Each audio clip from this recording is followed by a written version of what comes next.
Қайырлы күн баршаңызға. Бүгін өте дәмді күлше нандар дайындаймыз. Ол үшін жылы сүт.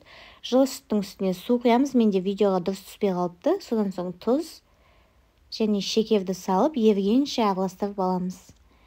Ерітілген сары майымызды құямыз. Содан соң ашытқымызды салып араластырамыз. Ұнымызды осылай електен өткізіп тұрып, лопатканың көмегімен араластырамыз.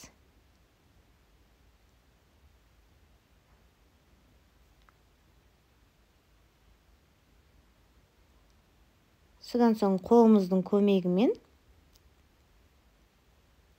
қамырымызды илейміз.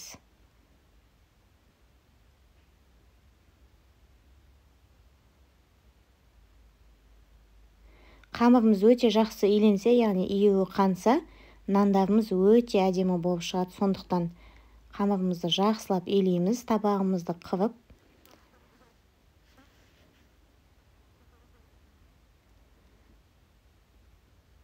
Қамырымыз дайын. Енді бетін жауып, көтерілгенше 1-2 сағатқа қойып қоямыз. Міне қамырымыз көтеріліп дайын болды. Енді таразының көмегімен 130-140 грамм қылып бөліп аламыз. Сосын бетін жауып сәл қойып қоямыз.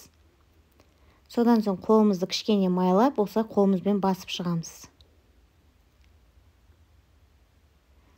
Содан соң нан басқыштың көмегімен беттерін жақсылап басып шығамыз. Бетіне жұмыртқа жағамыз. Үйде жұмыртқа болмаса айран немесе қаймақ жақсаңыздар болады. Содан соң мақпен күнжітті сеуіп шығамыз. Бұл міндетті емес, тек қана әсемдік үшін ғана. Қаласаңыздар сепсеңіздер болады, қаламасаңыздар қажет емес.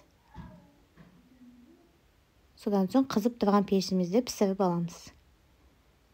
Осымен күлше нандарымыз дайын, өте жұмсақ, әрі дәмді болып шығады. Сіздерге де жасап көруге кеңес беремін. Сіздермен болған аяулым. Менің арнама тіркеліп, лайк басып кетуді ұмытпаңыздар.